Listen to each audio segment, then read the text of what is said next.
Hey guys, it's Trish back with another video. Today we're going to make a little jewelry box for gift giving for the holidays. So what I'm starting out with today, guys, is just one of these wooden boxes that you can get at any hobby store. It just has a little magnet in it to close. Very simple, very cute. And what I did, this is the plain one, and then what I decided to do, and I did paint it ahead of time only because I didn't want to have to wait while I'm filming for everything to dry. But what I decided to do is sort of a vintage look. So I just painted it white, like dry brushed it white.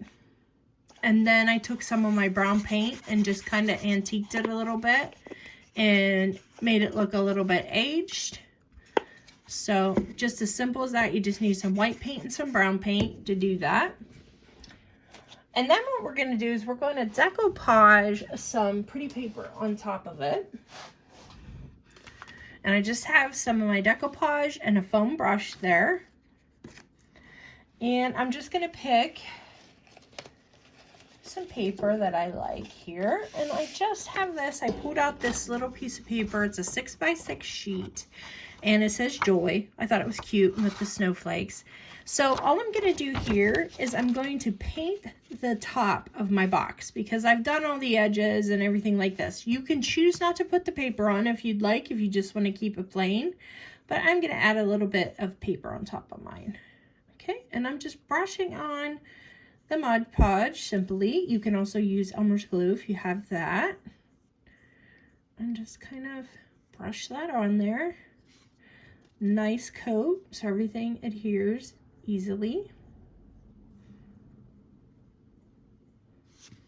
And then make sure you get your edges so it sticks nicely around the edges. You don't want the paper pulling up.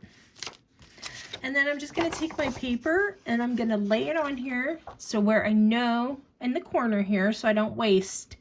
But I'm going to lay it on there so I know everything is kind of covered by that paper, and I'm just going to around the edges and kind of burnish the edges a little bit just so I know everything's getting stuck down. Okay. And we want this to sit for a little bit and to dry. Okay. Okay, so once that dried a little bit, I just cut off the excess of the paper, and we're going to go ahead and now with a smaller pair of scissors, I like to use these, and I'm going to fussy cut around my lid. This can be a little tricky with the angles and everything, so we're just going to take our time, and I'm going to angle the scissors out just like so. So I'm getting right up to the edge of my lid. Okay, just like that. Angle your scissors out.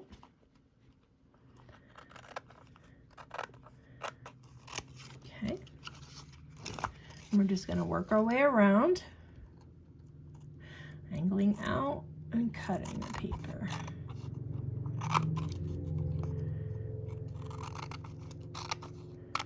Okay, and then once we get to the back, we're going to do the same thing. I'm just going to get that paper off there so I can kind of see where I am. And I'm going to cut this. Sorry, guys. So I can get in there, and then I'm just going to do the same thing along the back. Okay, so there you go. It's pretty much nice and even. If you can go back, you can check and see, well, is that a little bit too far out? That looks like it might be, so we can go back in and trim, get a little bit more just to get that perfect. But I think that looks pretty nice. So what I like to do then is make sure everything's nice and stuck down. And then I'm just going to take a very thin coat of my Mod Podge and just go all over the top of it, and especially hit those edges so your edges aren't coming up. And this is basically just giving it gives it more of a finished look, and it looks like it's more part of the box when you do this, especially when you do those edges. You don't have to worry about anything coming up, and then it gives your top just a little bit of a gloss. You don't have to use much. You can see I'm doing a very, very thin coat, and just let that dry for a bit. Okay, now that your box is dry, we're going to get to the decorating part. And I've already opened these because I did use these buttons in another video. But the ones that I'm using are called Sparkling Snowflakes and Reindeer Magic. Okay, I really like this mix together. You have some silver, some vintagey looking stuff, some just white snowflakes, really fun. But what I want to do is I want to put one of my deer on the top of my box. And then I know I want to put some snowflakes. I'm just not sure which ones yet. I like the silver. I like the contrast of this is how my house is as well, where I have like vintagey stuff and then flashy stuff and shiny stuff. I just love the contrast of that. And what do we want to do? Do I want to do like that one? Maybe we'll do that. Okay. Easy enough right there. So just pick out the buttons that you want to decorate your top with, and then you're going to need a cutter or a heavy duty pair of scissors if you do pick buttons that have shanks on the back. Some of the pieces of course don't have shanks on the back, so you could just buy them from Dress It Up like that. Or if you do decide to use buttons, it's as simple as cutting the shank off, and I just put pressure against the item that I'm wanting to cut on both sides with my cutter, and then give it a squeeze. Okay, and now it's a flat back. And now same thing on this one, pressure on both sides, because that's enabling you and to get as close as you can on that shank so it doesn't sit weird. Okay, all right, so we have put our pieces where we want them, and now we're just going to glue them on. You could use hot glue. I'm just going to use some Loctite super glue. Seems to work pretty well in these instances. And don't go too crazy. You don't want it pushing out underneath your piece and making a mess of your beautiful box. But make sure you're putting enough that it's going to adhere for you. Okay, and with super glue it pretty much always adheres. So I'm just going to take that and then put that in the position that I want it on my box. Just like that. Okay, and then we'll just start gluing our snowflakes. And I'm just going to do a little bit of glue on each little arm of this, just the tiniest bit, just to keep everything from coming up. All right, then we're going to put our snowflake there. And then on the back of this one,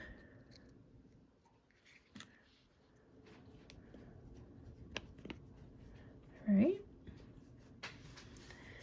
And then same thing on this one.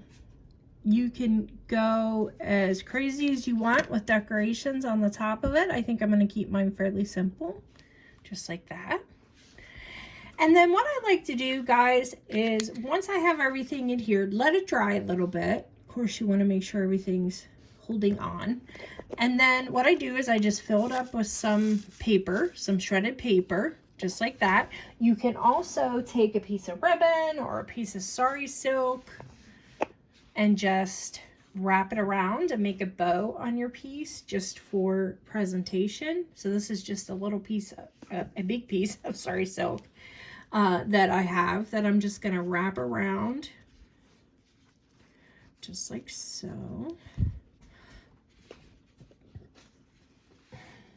And then give it a pull. Get it nice and snug on there, how you want it. And then just tie a little bow in the front. Again, you can do this with ribbons, laces, anything you have. Pieces of denim. Okay. And then just adjust your bow. Just like so. I got like a little string cut here, so I'm going to cut that. And then you would just cut your ends off to get it to the length that you want. And I just work until I get the bow the size that I like it. I just want a little bow on here.